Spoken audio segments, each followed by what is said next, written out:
Hello there, I'm Razi Ahmad. You're now watching TVS English News at 5 p.m. Let us begin with our top story. Prime Minister Datuk Seri Ismail Sabri Yaakob arrives at Istana Negara to have an audience with the Yang di-Pertuan Agong Al-Sultan Abdullah Riayatuddin Al-Mustafa Billah Shah. His arrival at the palace's grounds at 3:48 p.m. was greeted by a media circus. Additional agenda, which closely refers to the dissolving the parliament, would be forwarded to the king if the chance arises. We have our editor, Firdaus Ismail, on the line to enlighten us on the update. Perdana Menteri Datuk Seri Ismail Sabri Yaakob tiba di Istana Negara kira-kira pukul 3.48 petang tadi. Ketibaan Ismail Sabri yang diiringi konvoi pasukan keselamatan ke Istana Negara adalah melalui pintu 1. Sebelum ini, desas-desus mengatakan bahawa Perdana Menteri akan menghadap Seri Paduka Baginda bagi memohon perkenan untuk membubarkan Parlimen bagi membolehkan pilihan raya umum ke-15 diadakan. Bagaimanapun setakat ini perkara itu kekal sebagai spekulasi memandangkan tiada kenyataan rasmi dikeluarkan oleh mana-mana pihak. Ismail Sabri dalam satu sidang media pada minggu lepas mengatakan pilihan raya umum akan diadakan dalam waktu terdekat. Sebelum itu, mesyuarat Majlis Kerja Tertinggi UMNO yang berlangsung pada minggu lepas turut memberi pendirian mereka bahawa pilihan raya umum perlu diadakan dalam waktu terdekat, iaitu pada tahun ini juga. Sementara itu, hampir 100 petugas media yang terdiri daripada wartawan tempatan dan luar negara berkumpul di sini sejak tengah hari tadi lagi. Pada mulanya, Ismail Sabri dikatakan akan tiba di Istana Negara pada pukul 9 pagi. Namun, ketika itu beliau sebenarnya mempunyai satu program lain di Bangi. Saya kira setakat itu saja laporan dari Istana Negara Kuala Lumpur ketika ini. Untuk perkembangan terkini akan dikemaskini menerusi utama TVS dan juga semua saluran media sosial kami. Sekian, Firdaus Ismail dari Kuala Lumpur. Thank you for the report, Firdaus. In other news, the United States has reiterated its commitment to strengthen relations and wants to cooperate with Sarawak in regard to energy and climate change. During his courtesy call on Thursday, U.S. Ambassador Brian McFeeters said there were some issues that were raised and discussed with the Sarawak Premier, Dato' Patinggi Tan Sri Abang Johari Tun Openg. McFeeters said that he and the Premier also talk about partnership programs as the U.S. is active in a number of youth exchange and educational programs here in the state. The U.S. ambassador is also expected to meet state officials who work on forestry and energy, as well as Petroleum Sarawak Berhad or Petros officials. He also took the time to spend about an hour at the Borneo Cultural Museum to learn more about Sarawak. He was received and guided through the museum by the Sarawak Museum Department Director Tazuddin Mohtar, Head of Museum Service Division Yasmin Khalid Nicole, and all of the staff. McFeeters is also expected to have a roundtable session with the local media on Friday, talking about the commitment of the American Embassy in supporting Sarawak on issues such as climate crisis and renewable energy. Sabah and Sarawak will now have their own representatives on the Inland Revenue Board, LHDN, following the Cabinet's approval of the amendment of the LHDN Act 1995. Minister of Finance Tengku Datuk Sri Zafrul Azizi said in statement that the matter was decided during a cabinet meeting on September 30th, and the amendment will be tabled in Parliament for approval. Zafrul also said that the amendment to Act 533 is a follow-up action by the federal government to the Sarawak and Sabah government's request during a meeting held by the Special Council of Malaysia Agreement of 1963, aka MA63, chaired by the Prime Minister Datuk Seri Ismail Sabri Yaakob. Representation on the board is aimed at ensuring Sabah receives its rightful share in tax revenue returned to the state, while Sarawak receives the correct amount of annual special grant allowed for under the federal constitution. Both the Sabah and Sarawak governments have submitted the names of their candidates to sit on the LHDN board in July. Now, following this decision, Tupong Assemblyman Fazruddin Abdul Rahman welcomes the move made by the federal government, which is mandated in the Intergovernment Committee IGC Report 1962, where Sarawak must be represented on the Inland Revenue Board. As enshrined under the Malaysian Agreement 1963, this act is in the spirit of equal partners, where Sarawak as well as Sabah have full knowledge of the nation's financial standing. This would then allow Sarawak to claim the appropriate amount of special grants based on the rights and laws under the Article 112, subsection D of the Federal Constitution.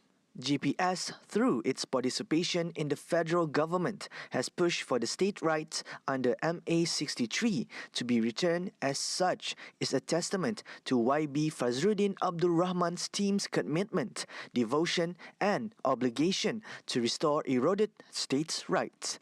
This latest success is a milestone achievement by the Sarawak government. Fazruddin, who is also the chief political secretary to the Premier, calls on to the people of Sarawak to continue to work with the GPS state government led by the Premier Datuk Patinggi Tan Sri Abang Johari Tun Openg to pursue the return of other eroded states' rights to Sarawak. The Ministry of Public Works is focused on introducing a non-stop toll collection system in the effort to reduce congestion at toll plazas. The new system is known as the Multi-Lane Free Flow, or MLFF, and it will be completed by the year 2025.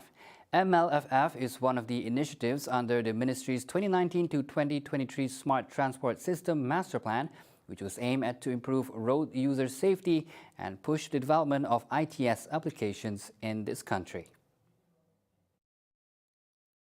According to its minister, Datuk Seri Fadila Yusof, the plan has received the approval of the Cabinet.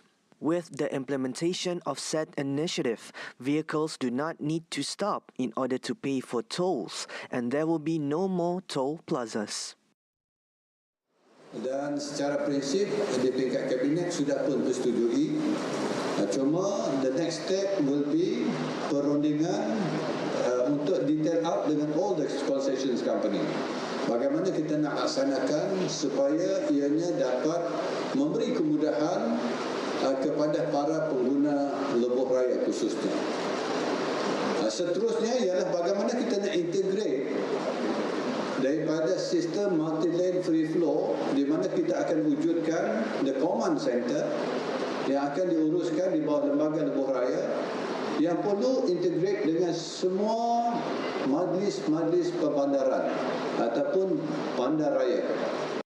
Fadila said that the ministry has begun the process of constructing a vehicle weight scale to detect overloaded trucks, which can cause congestions and road damage. He explained that the scaling will be done automatically and legal action will be taken against the truck company. He said this when speaking at the Minister of Public Works engagement session with the media in Kuala Lumpur on Wednesday.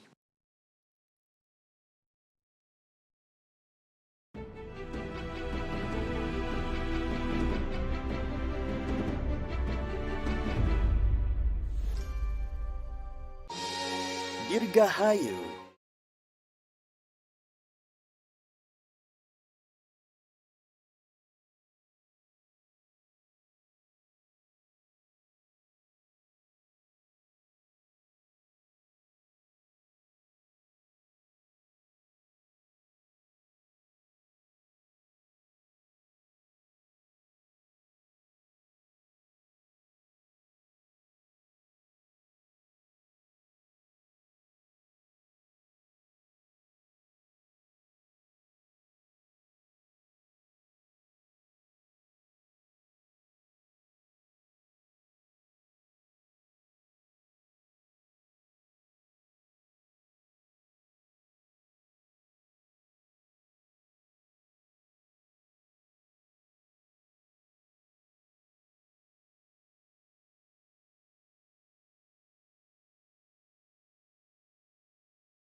Welcome back. Prime Minister Datuk Seri Ismail Sabri Yaakob on Thursday conducted the final preparations for the 2023 budget at the Ministry of Finance. He arrived at the ministry at noon and was welcomed by Finance Minister Tengku Datuk Seri Zafrul Tengku Abdul Aziz. Also present were the two Deputy Ministers, Datuk Muhammad Shahar Abdullah and Datuk Yamani Hafiz Musa. Ismail Sabri also mingled with the officers and staff of the ministry who were involved in preparing the budget before visiting the operations room. The 2023 budget is scheduled to be tabled in Parliament by Tengku Zafrul at 4 p.m. tomorrow. Meanwhile, Yang di-Pertuan Agong Al-Sultan Abdullah Riayatuddin Al-Mustafa Billah Shah on Thursday attended a briefing on disaster and flood preparedness at the National Flood Forecasting and Warning Center Prabian in Ampang. The closed-door briefing was held at the request of His Majesty to find out the state of adequate preparation of relevant agencies to face the northeast monsoon season, which is expected to occur from mid-November to March 2023. His Majesty arrived at the centre at 10:25 a.m. and was welcomed by the Environment and Water Minister Datuk Seri Tuan Ibrahim Tuan Man, Health Minister Kari Jamaluddin and Chief Secretary to the Government Tan Sri Muhammad Zuki Ali. Also in attendance were Environment and Water Ministry Secretary General Datuk Seri Dr. Zaini Ujang, Department of Irrigation and Drainage DID Director General Datuk Dr. Muhammad Nasir Muhammad Nuh, and Malaysian Meteorological Department Met Malaysia Director General Muhammad Helmi Abdullah. The briefing began with weather conditions and flood preparations from DID and Met Malaysia, followed by the latest COVID-19 situation and the Health Ministry's preparedness to deal with floods by Kyrie. His Majesty also visited the control center following the briefing. See the world closer with TVS as we bring you the latest news updates both locally and internationally. More headlines anytime at tvstv.my or follow us on our social media. Well, that's all the time we have for 5 p.m. English News. I'm Razi Ahmad. Thank you for watching.